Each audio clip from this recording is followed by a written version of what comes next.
이튿날 아침이 밝으면 그들의 운명은 격전 속으로 뛰어들 준비가 되어 있었다. 그 어떤 위협과 맞닥뜨리더라도 두 사람에게는 서로를 신뢰하는 굳건한 의지와 검의 날이 있었다. 그것이 바로 진심을 다해 싸우겠다는 맹세가 깃든 전장의 서막이었다. 장엄한 행군이 시작되었다. 1만의 병사들은 길게 늘어선 대오로 도성을 향했다. 눈 덮인 들판 위에 검은 군복들의 발자국이 규칙적으로 새겨져 나갔다. 맨 앞에서는 외병 100명이 칼을 잡고 전진했다. 그들만의 깊은 각오가 느껴졌다. 이괄은 한명년에게 물었다. 도성까지 얼마나 남았지? 이틀 안에 도착할 듯합니다. 하지만 도착 전에 적들이 알아챌 가능성이 큽니다. 이괄은 고개를 끄덕이며 미간을 살짝 찌푸렸다. 그렇겠지. 그러나 미처 대비하기 전에 도성으로 들이쳐야 한다. 속도를 높여라. 차가운 겨울바람 속에서도 병사들의 사기는 날로 높아졌다. 서로를 격려하는 목소리가 곳곳에서 터져 나왔다. 이괄 공과 함께라면 반드시 승리를 거둘 거야. 그래. 그의 결기는 이미 전장에서도 입증되었지.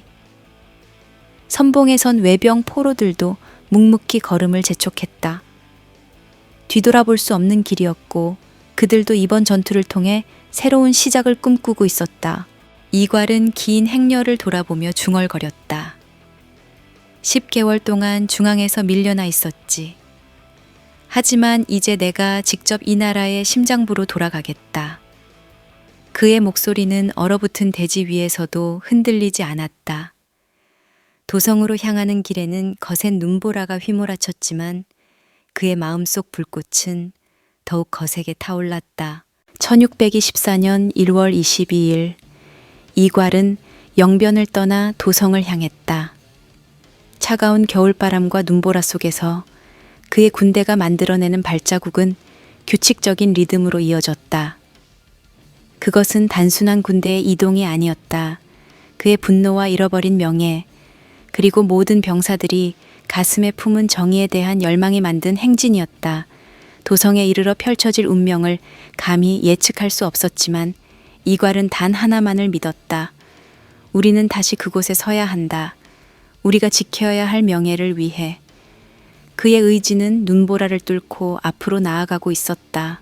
1624년 1월 사르레는 추위가 온 땅을 뒤덮고 있었다. 이괄은 싸늘한 새벽 공기 속에서 작디작은 병사들의 무리를 굽어보고 있었다. 당초 1500명가량이 모여야 했으나 막상 눈앞에 선 이는 겨우 700명 남짓. 김유가 보내기로 한 지원군은 늑장을 부렸고 이괄이 의지할 수 있는 병력은 턱없이 부족했다. 그렇다고 해서 물러설 수는 없었다.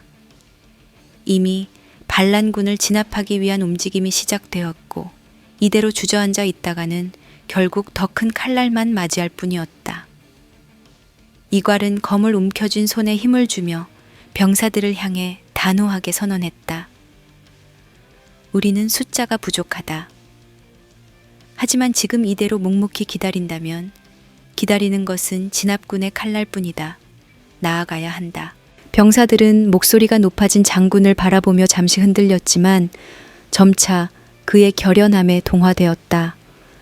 곁에 있던 이기가 조용히 고개를 숙였다. 부원수, 부디대장을 맡아주십시오. 당신만이 이들을 이끌어 도성으로 징역할 수 있습니다. 이괄은 병사들의 불안한 눈빛과 마주하며 잠시 생각에 잠겼다. 그리고 결심한 듯 고개를 들었다. 좋다. 내가 대장을 맡겠다. 명심하라. 우린 적은 숫자지만 우리의 결의는 그 누구보다 강하다. 깊은 밤, 장막 안에는 등불만이 희미한 빛을 비추고 있었다. 이괄은 전투 계획을 살피느라 여념이 없었다. 그때 그의 측근이자 항복한 외병 장수인 사사키 유키마사가 살그머니 들어왔다. 그는 임진왜란 당시 포로로 잡힌 후 이괄에게 충성을 맹세했던 인물이었다. 평소 말수가 많지 않았으나 전투를 앞둔 밤이기에 얼굴에는 비장함이 묻어났다. 대장님, 유키마사, 무슨 일인가? 유키마사는 차분한 목소리로 말했다. 지금 상황이 결코 우리에게 유리하지 않습니다. 하지만 대장님이라면 불가능을 가능으로 바꿀 수 있다고 믿습니다. 저는 대장님을 믿고 따르겠습니다. 이괄은 그런 유키마사를 가만히 바라보다가 부드럽게 미소 지었다. 너는 나를 위해 싸운다고 했지. 하지만 내 나라가 아닌 이 땅에서 무엇 때문에 이렇게까지 위험을 무릅쓰는가? 유키마사는 잠시 망설이다가 진심 어린 목소리로 답했다. 예전엔 그저 살기 위해 항복했을 뿐이었습니다. 그러나 대장님을 만나고 진정한 명예와 의리를 배웠습니다. 제가 따를 수 있는 사람은 대장님 뿐입니다. 이괄은 그의 어깨를 가볍게 두드리며 고개를 끄덕였다. 너의 충성에 감사한다, 유키마사. 네가 함께한다면 적이 아무리 많아도 두렵지 않다. 얼어붙은 바람 속에서 병사들이 집결했다. 간간히 들려오는 바람 소리가 긴장감을 더욱 고조시키고 있었다. 이괄은 병사들 앞으로 나와 천천히 시선을 돌렸다. 그들의 손엔 무기가 쥐어져 있었지만 심장이 뛰는 소리는 분명히 공기를 울리고 있었다. 너희는 오늘 이 땅에 새 역사를 쓸 것이다. 이괄은 목소리를 높였다. 병사들은 그를 주목하며 숨을 죽였다. 우리는 적은 숫자다. 그러나 우리의 결의는 결코 적지 않다. 진압군이 몰려오기 전에 도성으로 향해 깃발을 올릴 것이다. 이것은 단순한 전투가 아니다. 우리를 배신하고 우리의 가치를 짓밟은 자들에게 보내는 분명한 메시지다. 이괄의 말은 추위에 얼어붙은 병사들의 가슴에 불을 지폈다. 가장 앞줄에 선 유키마사가 앞으로 나서며 의지를 다졌다. 대장님, 저와 제 부하들이 먼저 앞장서겠습니다. 우리가 길을 열겠습니다. 이괄은 결연한 얼굴로 그를 돌아보았다. 좋다. 모두 정신을 똑바로 차려라. 우리는 반드시 승리해야 한다. 마침내 전투를 향한 발걸음이 시작됐다. 700 남짓한 병사들은 스산한 눈보라 속에서 발을 맞추며 행진했다. 적은 병력이지만 그들의 걸음과 검빛에는 각오가 서려 있었다. 유키마사와 그의 부하들은 선봉에서 바람을 가르며 나아갔다. 어디서 매서운 공격이 날아들지 모르는 위험천만한 길이었지만 그 누구도 뒤돌아보지 않았다. 이괄은 행렬 중심에서 병사들을 둘러보며 낮게 중얼거렸다. 이 싸움은 단순히 수로 이기기 위한 것이 아니다. 이것은 우리가 배신과 억압을 떨쳐내고 우리의 목소리를 되찾기 위한 싸움이다. 병사들은 고개를 끄덕였다. 혹독한 겨울바람이 그들의 뺨을 때렸지만 마음속 불길은 더욱 뜨겁게 타오르고 있었다.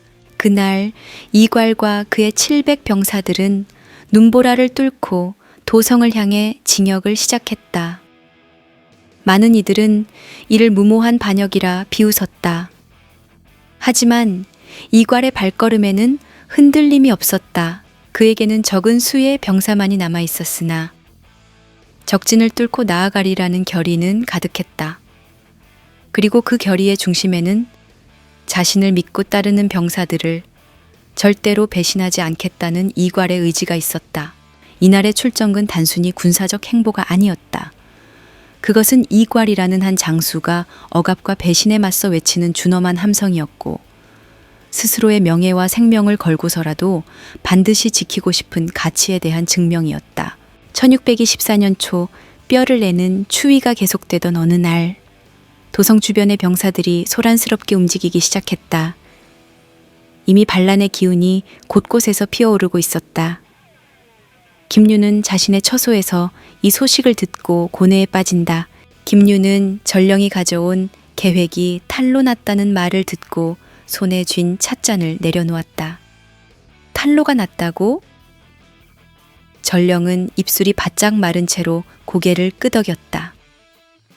예, 이괄과 이귀께서 이미 병사를 이끌고 출병하셨습니다.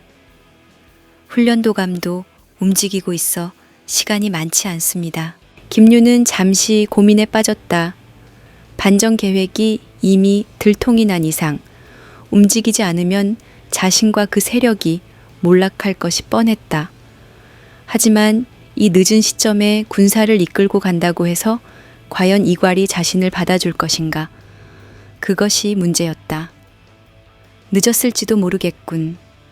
그는 중얼거리며 군사를 일으키기로 마음먹었다. 일단 움직일 수밖에 없다. 받아들이지 않는다면 적으로 돌릴 수도 있지 않겠나. 이괄은 김유가 군사를 이끌고 합류했다는 소식에 얼굴을 굳혔다. 이미 반란의 선두에서 출병한 터라 내부의 의심은 커질 수밖에 없었다. 김유라니, 지금 와서 무슨 낯으로 우리에게 온다는 말인가? 옆에 있던 한명년이 조심스럽게 입을 열었다. 병력이 많아지면 도성 장악에 유리합니다. 그를 무시할 수는 없지 않겠습니까? 하지만 이괄은 냉정하게 잘라 말했다. 나는 그를 믿을 수 없다. 늑장을 부려 기회를 놓쳤고 우리를 위험에 빠뜨린 장본인이기도 하다. 받아들일 수 없어. 이귀가 직접 나섰다. 그도 이괄과 함께 반란을 일으켰지만 대의를 위해서는 김유의 군사가 필요하다고 확신하고 있었다. 이괄공, 지금은 개인적인 감정을 앞설 때가 아닙니다. 김유는 반정 계획에서 중요한 위치에 있던 인물입니다. 그의 병력을 우리가 외면한다면 적으로 돌릴 수도 있습니다. 이괄은 여전히 마음에 들지 않는다는 듯 미간을 찌푸렸다. 하필이면 때를 놓치고 이제야 기어들어온 사람을 어떻게 믿겠소. 언제 우리 뒤통수를 칠지 모른다.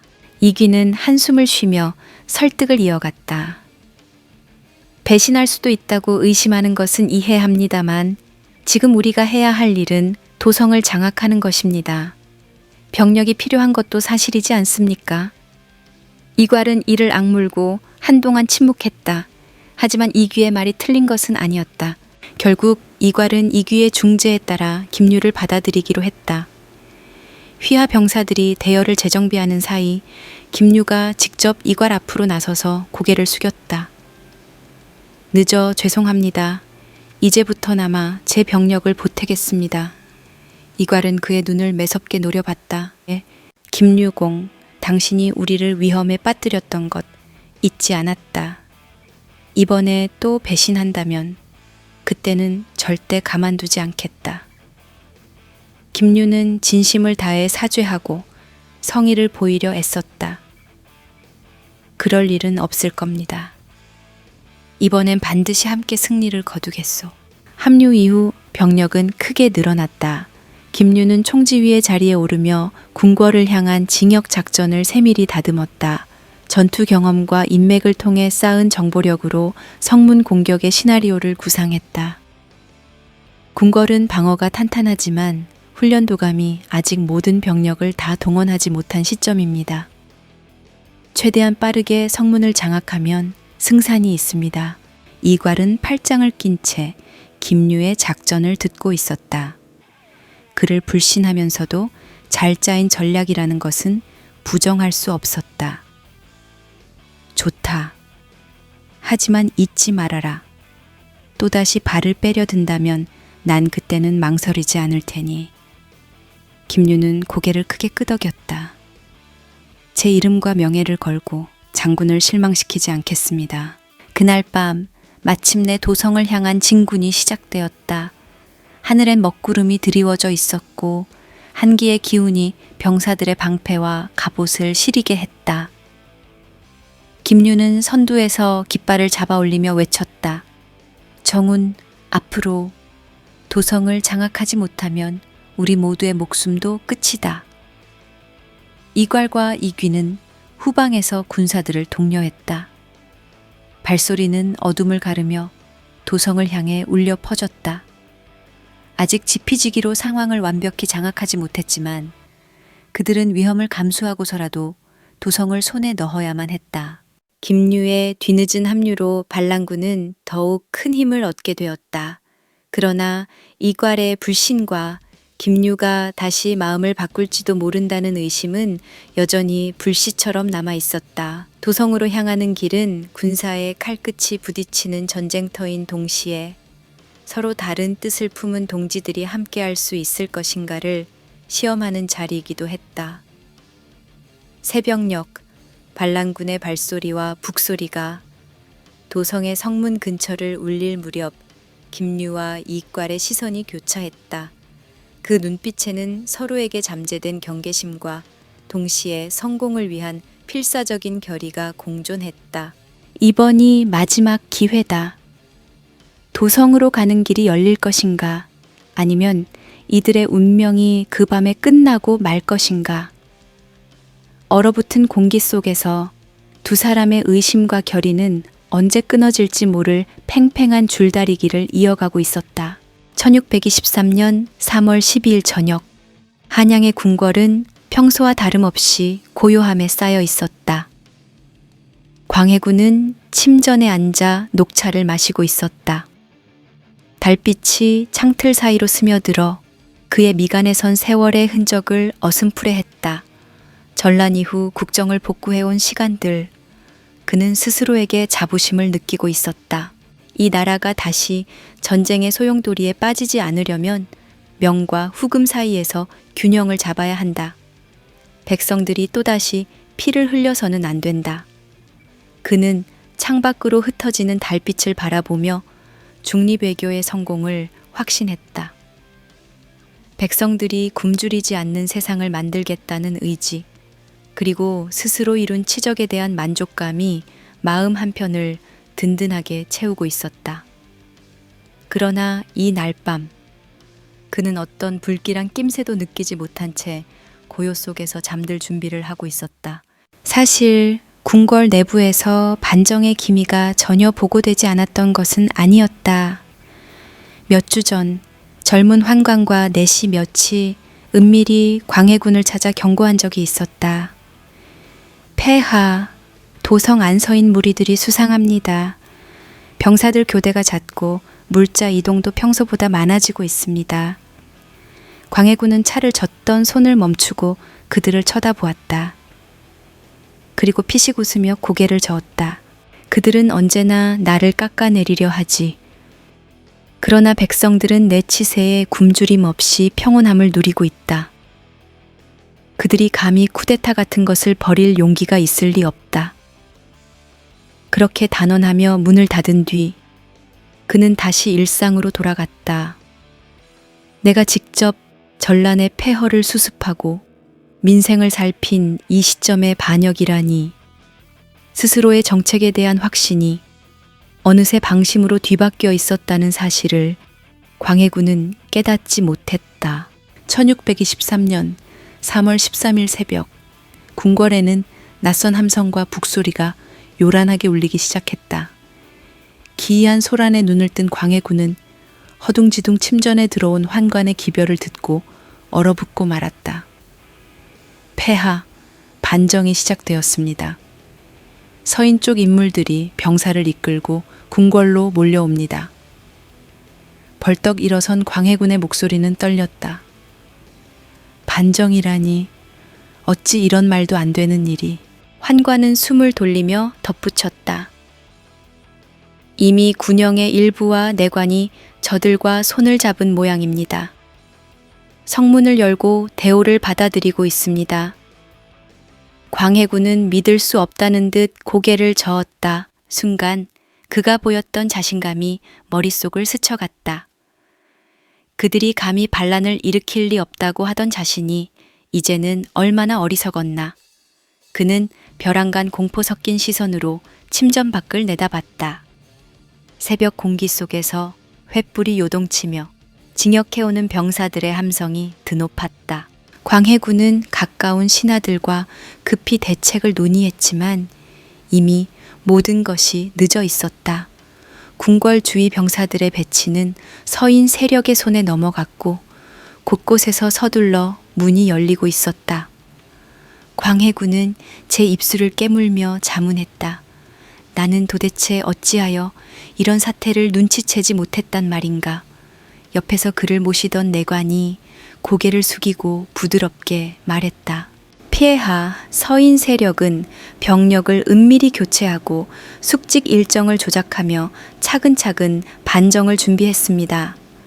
보고 체계가 이미 장악당해 적절한 정보가 폐하께 닿지 못했습니다. 또 우리 내부에도 그들과 내통한 자들이 있었을 것입니다.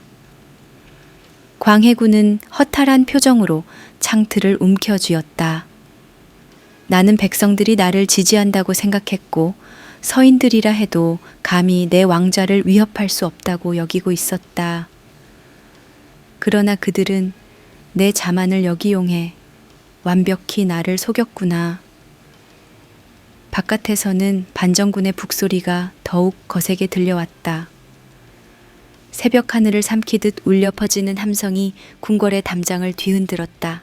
그 새벽 광해군이 지켜온 왕좌는 한순간에 무너져 내렸다. 그는 방심과 과신으로 인해 반정의 기밀을 조금도 눈치채지 못했다. 중립 외교와 민생 안정을 통해 준비된 군주라 불리며 의기양양했던 광해군의 시대는 그렇게 허무하게 막을 내리고 말았다. 새벽이 밝아올 무렵 궁궐에 울려 퍼진 반정군의 함성은 차가운 봄바람을 타고 멀리 번져나갔다. 광해군이 그토록 지키려 했던 조선의 운명은 이제 또 다른 이의 손에 넘어갈 참이었다. 1624년 초 평양의 하늘은 잿빛 구름으로 뒤덮여 있었다. 도원수 장만은 진중 막사에서 긴급히 소집된 회의를 주재하고 있었다. 그의 앞에는 쇠사슬에 묶인 채 풀려난 군관 남두방이 있었다. 남두방은 얼굴이 창백했지만 눈빛만은 흔들림이 없었다. 이괄이 도성을 향해 진군 중입니다. 병력은 만에 달합니다. 저를 석방한 것도 시간을 벌기 위함일 것입니다. 장만은 손에 들고 있던 찻잔을 천천히 내려놓았다. 침묵이 막사를 무겁게 짓누르던 중 그가 낮은 목소리로 물었다. 일만이라 그 병력이 이곳 평양으로 온다는 말인가? 남두방은 고개를 저었다. 아닙니다. 이괄은 평양을 피해서 곧바로 도성을 향하고 있습니다. 하지만 그가 이 근처를 지나는 이상 우리로서는 어떤 식으로든 그 진로를 차단하거나 최소한 시간을 벌어야 합니다. 장만은 잠시 말이 없었다. 그의 표정은 결연했지만 적은 병력으로 적을 상대한다는 부담감이 뚜렷했다. 과연 어떤 선택이 옳은 것인가? 장만은 지도를 펼쳐든 채 한숨을 내쉬었다. 평양성에 모인 그의 병력은 고작 5,000명. 하지만 이괄은 만병사로 도성을 향해 가고 있었다. 우리 병력으로는 그를 막기 어려워. 그러나 두 손 놓고 보고만 있을 수는 없다.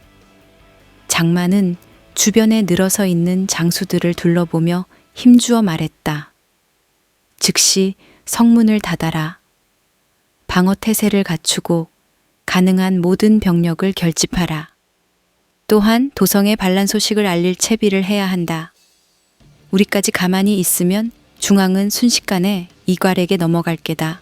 장수들은 그의 지시에 따라 분주히 움직이기 시작했다. 그러나 장만의 얼굴은 여전히 걱정과 고민으로 얼룩져 있었다. 그는 자신에게 다가온 한 장수를 붙잡고 낮게 속삭였다. 병력을 결집하는 것은 공격을 위함이 아니다. 우리가 살아남기 위한 최후의 방편일 뿐이다. 장수는 고개를 끄덕이고 서둘러 떠났다. 그러나 장만은 여전히 불안했다. 만약 이괄이 진로를 바꿔 평양을 치기로 마음먹는다면 적은 병력으로 지켜내기에는 역부족이었기 때문이다. 이괄의 대군은 도성으로 통하는 길을 따라 빠르게 북상하고 있었다. 그들은 평양을 살짝 비껴 지나갔지만 이괄은 여전히 장막 안에서 지도를 펼쳐둔 차에 최종 목표를 상의하고 있었다. 장만은 병력을 집결해 성문을 닫고 있지만 실상 우리를 막을 의지는 없어 보인다. 이괄의 옆에 있던 한명녀는 고개를 끄덕이며 답했다. 저들도 우리 병력이 얼마나 강한지 잘 알고 있을 것입니다. 괜히 시간을 허비하지 말고 도성으로 곧바로 징역해야 합니다. 유키마사가 앞으로 나서며 목소리를 높였다. 대장님, 지금이 절호의 기회입니다. 도성으로 향하는 길이 열려 있습니다. 우리의 병사들은 모두 전열을 갖췄습니다. 이괄은 대수롭지 않다는 표정으로 지도를 접으며 결단을 내렸다. 좋다. 평양은 우리와 관련이 없다. 우회하여 곧바로 도성으로 징역한다. 그곳에서 우리의 승부가 결정될 것이다. 장막 안의 병사들은 하나같이 전의에 불타오르고 있었다. 이괄의 결정은 곧 그들의 승리를 약속하는 듯했다. 평양성의 성문은 굳게 닫혀 있었고 성벽 위에는 장만이 서 있었다. 멀리 평양을 지나 북쪽으로 뻗어가는 이괄의 군대가 성벽 너머로 어렴풋이 보였다. 장만은 바람을 맞으며 홀로 중얼거렸다. 그가 이곳을 공격하지 않았으니 다행이긴 하다. 그러나 내가 이렇게 물러섰다는 사실이 중앙에 알려진다면 내 목이 먼저 날아갈 수도 있겠지. 그는 조용히 곁에 있던 장수에게 명령했다.